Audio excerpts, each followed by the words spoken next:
Hello guys, welcome. আরও একটি ফটোশপের টিউটোরিয়ালে আপনাদেরকে স্বাগতম। প্রত্যেকটি ছবির একটি প্রাণ থাকে এবং পোর্ট্রেট ছবির প্রাণ হচ্ছে চোখ। তো চোখ যদি আমরা সুন্দরভাবে এডিট করতে পারি তাহলে আমাদের পোর্ট্রেট ছবিগুলো আরও সুন্দর লাগবে। আমার আজায়রা প্যাচাল এবং ভিডিওর টাইটেল দেখে বুঝেই গিয়েছেন আজকে আমি দেখাতে যাচ্ছি কিভাবে আপনারা ফটোশপে চোখের ডার্ক সার্কেল রিমুভ করতে পারেন। তো ভিডিও শুরু করার আগে যারা আমার চ্যানেলে নতুন প্লিজ সাবস্ক্রাইব করে আসুন এবং যারা অলরেডি সাবস্ক্রাইব করে রেখেছেন তারা বেল বাটনটিকে ক্লিক করে আসুন যাতে ফিউচার ভিডিওগুলো আপনারা পেতে থাকেন। তো দেরি না করে চলুন শুরু।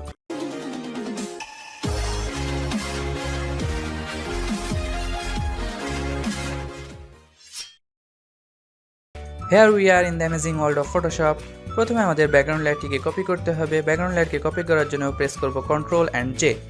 এরপর আমাদের কপিড লেয়ার এবং ব্যাকগ্রাউন্ড লেয়ারের মাঝখানে একটি ফাঁকা লেয়ারের প্রয়োজন। ব্যাকগ্রাউন্ড লেয়ারটিকে সিলেক্ট করব, অল্টার কি প্রেস করে হোল্ড করব এবং নিউ লেয়ার বাটনে ক্লিক করব। এরপর আমাদের কপিড লেয়ারটিকে সিলেক্ট করে ফিল্টারে যাব, দেন কনভার্ট ফর স্মার্ট ফিল্টার্স। এরপর আবারও ফিল্টারে যাব, আদার, হাই পাস।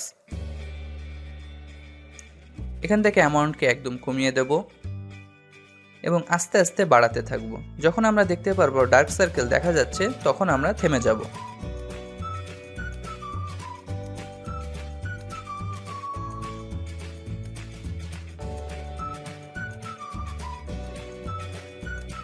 এরপর ব্লেন্ড মোডকে নর্মাল থেকে ওভারলে করে দেব এবং অল্টার কি প্রেস করে এই দুটির মাঝখানে ক্লিক করব।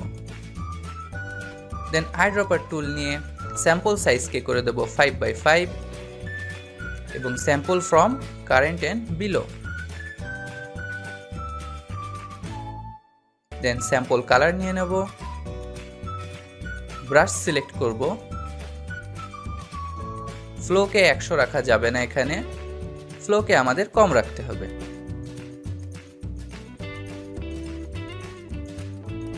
এরপর ফাঁকা লেয়ারটিকে সিলেক্ট করে পেইন্ট করব।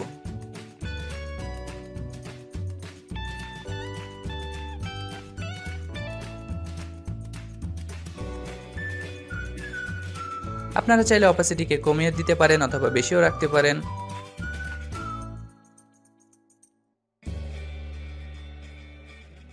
এটা ছিল আমাদের বিফোর এবং এটা হলো আফটার। তো এইভাবে আপনারা খুব সহজে ফটোশপে ডার্ক সার্কেলকে রিমুভ করতে পারেন। যদি ভিডিওটি আপনাদের ভালো লেগে থাকে তাহলে please do like, comment and share. খুব দ্রুতই আমাদের নেক্সট ভিডিওটিও চলে আসবে। Till then, tata, bye by.